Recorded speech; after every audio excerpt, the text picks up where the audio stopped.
নমস্কার বন্ধুরা, welcome to back চুমকি চিমকি ব্লগে সকলকে ওয়েলকাম। তো আমি এখন থেকে আমার ব্লগটা শুরু করলাম আর এখন আমি রেডি হয়ে গেছি, বেরিয়ে যাব। আর মামামের দেখতেই পাচ্ছ শরীরটা এখনও খারাপ, মামাম সুস্থ হয়নি ঠিকভাবে। তো যাই হোক, মামাম মামাম এদিকে দেখো, মামাম কিন্তু অনেক কালো হয়ে গেছে। আর আজকে কিন্তু আমি খাবার নিয়ে যাব না, বরমশাই অনেক দেরি করে দিয়েছে রান্না করতে, তার জন্য আমি কোনো খাবারই নিয়ে যাব না। আজকে আমি না খেয়ে যাচ্ছি, দেখতে পাচ্ছি এখনো রান্না হচ্ছে, আর আমি কোনো খাবারই নিয়ে যাব না। এখন আমি বেরিয়ে পড়লাম। বরমশাই রান্না করেছে, বরমশাই খাবে, আমি কিচ্ছু খাবো না আজকে। আজকে না খেয়ে থাকবো না, এরকমটা কোনো ব্যাপার নেই। আমার টিফিন প্যাক হয়ে গেছে। আসলে হচ্ছে মিশানো সবজি করেছে, ওই সবজিটা নিইনি, তার জন্য বর্মশাই বললো একটু দাঁড়াও, সবজিটা হয়ে যাক। আর কাস্টমার তো ফোন করেছিল চলে আসবে, তার জন্য আরও তাড়াহুড়া করছি। 11টা বাজতেই চললো। তো আর প্রচুর গরম লাগছে, বাপরে বাপ, ঘেমে গেছে।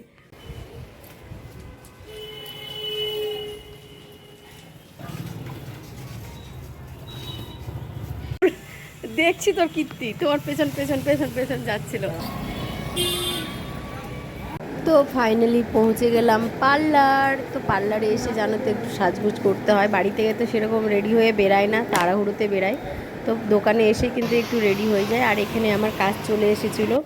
আর এই ক্লায়েন্টটা আমাকে সকালে ফোন করেছিল 9টায়, এসেছে কটায়, 12টায় এসেছে, আর অনেক দূর থেকে এসেছে। তো এই ক্লায়েন্টটা আমার এসেছে ধুলিয়ান থেকে এসেছে, 9টায় কল করেছিল। আর অনেক অনেক 2-3 ঘন্টার রাস্তা প্রায়, ওইখান থেকেই কিন্তু রেগুলারই আসে, প্রত্যেকটা মাসে মাসে আমার কাছে ফেসিয়াল করে যায়। তো চলো, কাজকর্ম তো হলো, এবার হবে পেট পুজোতে। এখানে খাওয়া দাওয়া করতে আমরা বসে পড়েছি। আর দেখো কি কি আমরা খাবার নিয়ে এসেছি, অনেক কিছু আজকে আইটেম আছে খাবারে আমাদের। আমি আর বোন কিন্তু একসঙ্গে প্রতিদিন খাই। এটা আমার হলো মাসির মেয়ে, যাকে আমি বোন বোন বলি, ওটা আমার মাসির মেয়ে হলো। আর এদিকে দেখো, ও কাজ করে এতটা ক্লান্ত হয়ে গেছিলো কি এখানে শুয়ে পড়েছিল। আর কি আর বলবো তোমাকে, মাঝে মাঝে এতটা কাজের চাপ বেড়ে যায় কি ক্লান্ত হয়ে যাই আমরা। আর এদিকে দেখো বৃষ্টিও চলে এসেছিলো, বৃষ্টি পড়ছিলো। আর দেখো বৃষ্টি যেই পড়ছে সবাই কিন্তু ঢুলে ঢুলে পড়ছে। এখন কিন্তু সন্ধ্যা হয়ে গেছে। তো যাই হোক, এখানে সন্ধ্যাবাতি কমপ্লিট হলো, বাড়ি যাওয়ার পালাও দেখতে দেখতে চলে আসলো। সন্ধ্যাবেলাও একটা কাজ করেছিলাম আমরা, ওই কাজ করতে করতে প্রায় 8:30 বেজে গেছিলো। তারপরে কি আবার বেরিয়ে পড়লাম বাড়ির জন্য। আর বাড়ি যখন কাজ শেষ হয়ে যায়, বাড়ি আসার জন্য সত্যি মানে মনটা এতটা ছটফট করে, মনে হয় কি উড়ে উড়ে চলে আসি, একদমই ভালো লাগে না। রাত্রি 8:30টার পর সত্যি বাড়ি না আসলে আমার মনটা প্রচুর খারাপ করতে লাগে, যেহেতু মামাম বিরু কী করে ওগুলো টেনশনে পড়ে থাকি। সারাদিন তো পার করে দিই, কিন্তু রাত্রেবেলাটা প্রচুর টেনশন হয়। আর মামাম কিন্তু একটু লজ্জা পাচ্ছিল, যেহেতু ও চাদর নিয়েছিল, তাই ওর তো শরীর এখনও ভালো হয়নি। তাই আমি বললাম মামাম লজ্জা পাওয়ার কী আছে।